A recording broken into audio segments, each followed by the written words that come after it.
This is the story of the Himalayas, a 250 million year epic written not in words but in rock, pressure, and time. To understand how the Himalayas formed, we need to travel back to 50 million years, long before the first dinosaurs walked the earth.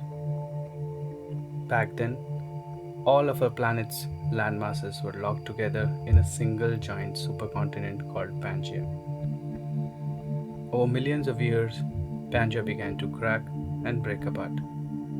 The southern half, called Gondwana land, slowly separated from the northern half known as Angara land. And in the gap between them, a vast, warm, shallow ocean formed, the Tethys Sea. For tens of millions of years, the Tethys Sea was home to abundant marine life.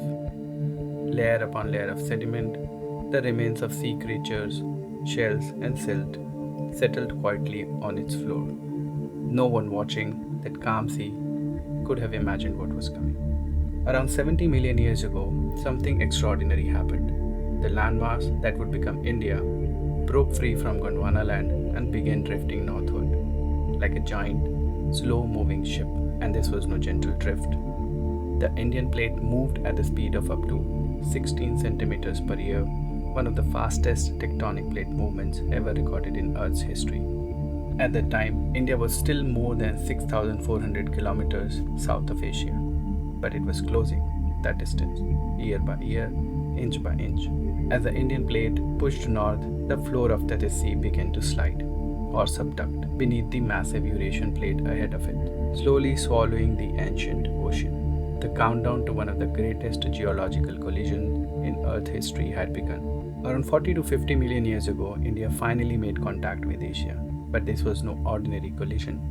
When two oceanic plates meet, one slides beneath the other. But India and Asia were both made of thick, buoyant continental crust, too light to sink. So instead of diving underground, the crust had nowhere to go but up. The force of the impact crumpled the earth like slow-motion car crash in geological time. The ancient sediment from the floor of Tethys Sea, those layers that had spent millions of years quietly setting at the bottom of the ocean, was scraped up and thrust skyward. The Tethys Sea was gone. In its place, a mountain range began to rise. This process is called continental-continental convergence, and what it created would become the greatest mountain range on Earth. The Himalayas weren't built all at once. The uplift happened in three major phases over tens of millions of years. The first phase, around 33 million years ago, gave rise to Great Himalayas, the highest and the oldest part of the range, home to Everest and the world's tallest peaks. The second phase, between 23 and 5 million years ago, produced the Lesser Himalayas, the middle tier of rolling hills and forested ridges you see stretching across Nepal and northern India. And the third phase, beginning around 7 million years ago and continuing even today, created the Sivalik Hills, the outer foothills at the southern edge of the range.